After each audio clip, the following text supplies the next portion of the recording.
आता अ, 1 तासापूर्वी शास्त्रीनगर हॉस्पिटल आणि रुक्मिणीबाई हॉस्पिटल आणि त्याचबरोबर इतर सगळे डॉक्टर्स आणि पॅरामेडिकल स्टाफ त्यांनी येऊन मला डेलिगेशन नी एक निवेदन दिला. त्याच्यामध्ये त्यांनी काल संध्याकाळी एक घटना जी घडली त्याचा उल्लेख केला, की शास्त्रीनगर रुग्णालयामध्ये एका प्रकरणामध्ये मारहाण करण्यात आली आणि त्याच्यामध्ये डॉक्टर्स आणि नर्सेसवर हल्ला करण्यात आला. तर त्याच्याबद्दल सविस्तर त्यांनी निवेदन मलाही दिलेलं आहे आणि त्याकरिता आज त्यांनी संप पुकारलेला आहे. तर त्याकरिता सगळी सखोल चौकशी करून रीतसर न्यायिक कारवाई करण्याकरिता मीही अधिकाऱ्यांना आदेशित केलेलं आहे. पोलिसांबरोबरही चर्चा करून जे काही पुढचे पाऊल आहे ते प्रशासनामार्फत उचलले जातील. त्याचबरोबर जे कायमस्वरूपी काही आपले हॉस्पिटल्स बळकट करण्याची कारवाई ज्याच्यामध्ये आणखी सिक्युरिटी प्रोव्हाईड करायची आहे किंवा एखादा पोलीस चौकी हॉस्पिटलमध्ये उभारणी करायची त्याबद्दलही प्रशासन कारवाई करण्यासाठी पावलं उचलेल आणि डॉक्टर्सला आणि पॅरामेडिकल स्टाफलाही विनंती केलेली आहे, की सध्या आपत्तीचे काळ असल्यामुळे त्यांनी संप माघारी घेऊन परत काम सुरू करावं आणि प्रशासन पूर्णपणे जे काही न्यायिक पद्धतीने कारवाई आहे ते करण्याचा प्रयत्न करणार.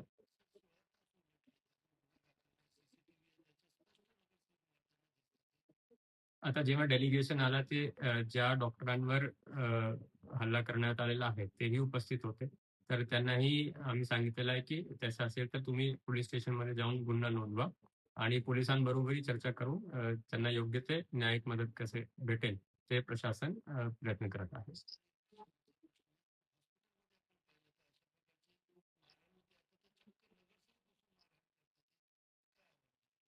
नाही सर्वप्रथम तर सर्व नागरिकांची सुरक्षा प्रशासनाची जबाबदारी आहे आणि हॉस्पिटलमध्ये तर कारण एसेन्शियल सर्व्हिसेस आहेत.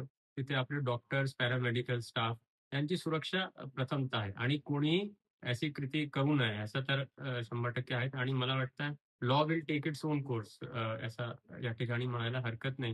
आणि कानून व्यवस्था सगळे अधिनियम याकरिताच आहे, की कोणी जर असं केलं असेल, कोणी म्हणजे सामान्य नागरिक असेल किंवा कोणीही असेल, तर त्यांच्यावर रीतसर न्यायिक प्रक्रिया झाली पाहिजे.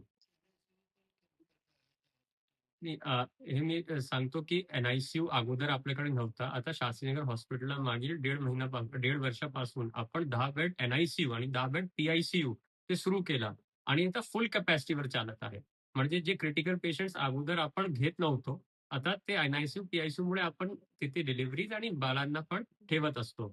सध्या कधी-कधी तर फुल चालू असतात म्हणून काही पेशंट्सला आपण वेटिंगवर ठेवतो किंवा काही पेशंट्सला आपण वसंत व्हॅली किंवा इतर ठिकाणीही रेफर करत असतो. ते डॉक्टरांचा निर्णय असते कारण पेशंट किती क्रिटिकल आहे, काय क्रिटिकल आहे, त्याप्रमाणे निर्णय घेत असतात आणि पालकांबरोबर चर्चा करून ते निर्णय घेत असतात. मात्र याच्यामध्ये काही अडचण असेल तर प्रशासनाला कळवलं पाहिजे. या प्रकारची जर मारहाण किंवा law taking in their own hand म्हणजे कानून अपने हात में लेना हे तर कुठल्याही प्रकारची गोष्टी संयुक्तिक वाटत नाही.